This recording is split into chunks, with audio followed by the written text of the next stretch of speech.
Bismillahirrahmanirrahim.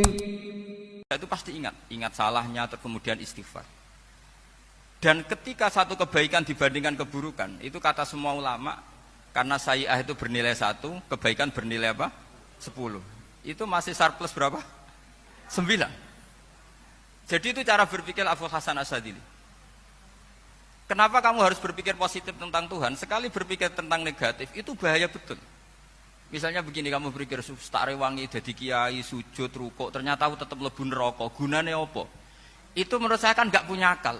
Sujud itu satu kelaziman menghamba kepada Allah. Normalnya seorang hamba itu ya sujud.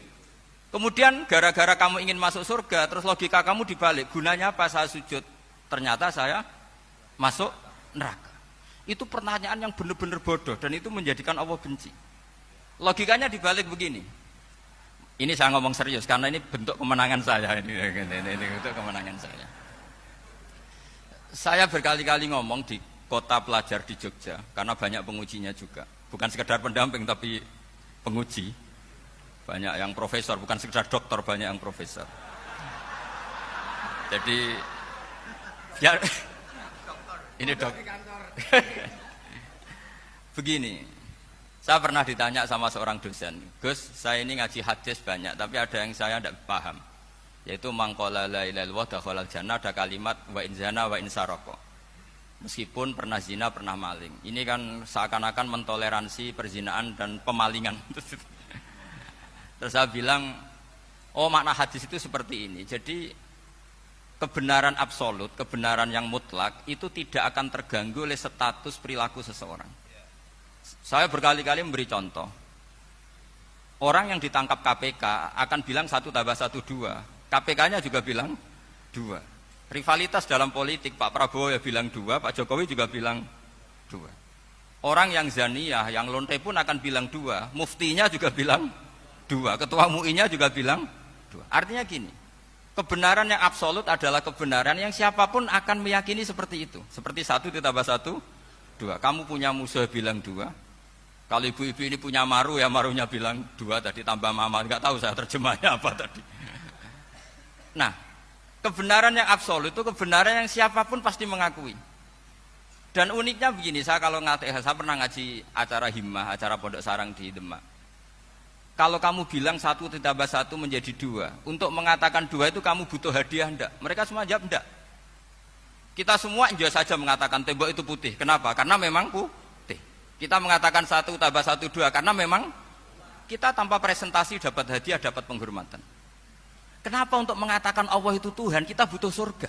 Memangnya kalau tidak ada surga Allah tidak jadi Tuhan?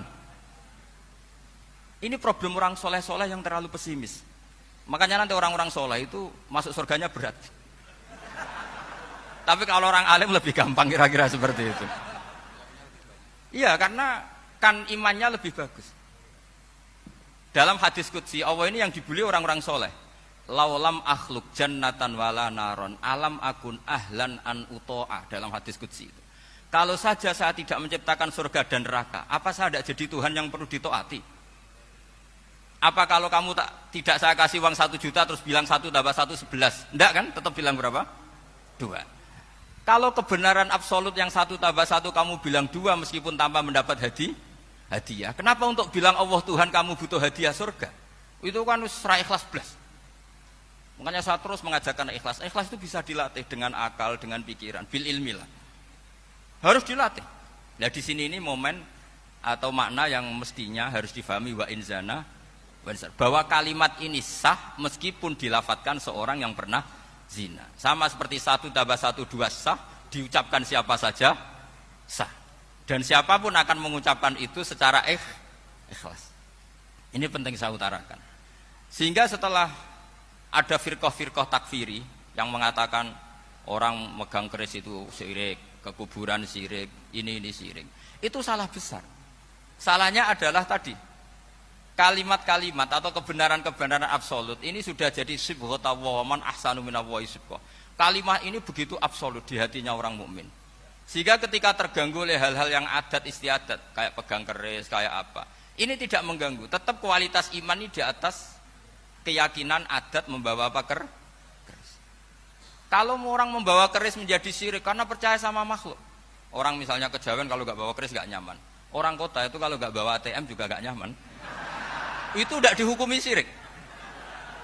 Kamu pergi lupa bawa HP nyaman ndak? Ndak, kenapa ndak dihukumi syirik?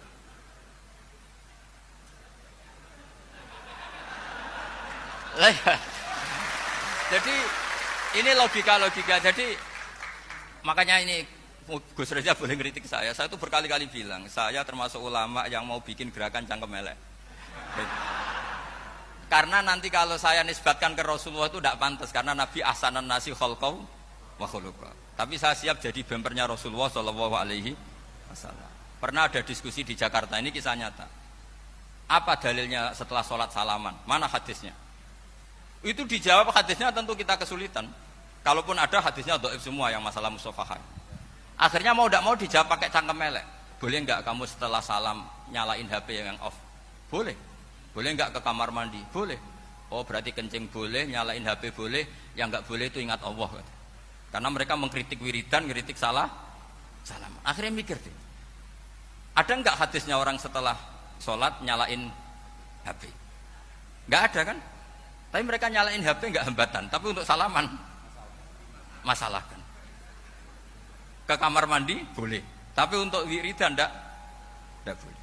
Akhirnya mereka sadar, oh iya, lama-lama dibisi gini yang kelompok itu, kamu itu korban aliran supaya kamu gak ingat Allah, ingatnya HP-nya. Sehingga orang wiridan kamu kritik, orang nyalain HP tidak kamu kritik. Itu kelompok itu adalah kelompok orang-orang yang supaya orang Islam itu lupa Tuhannya.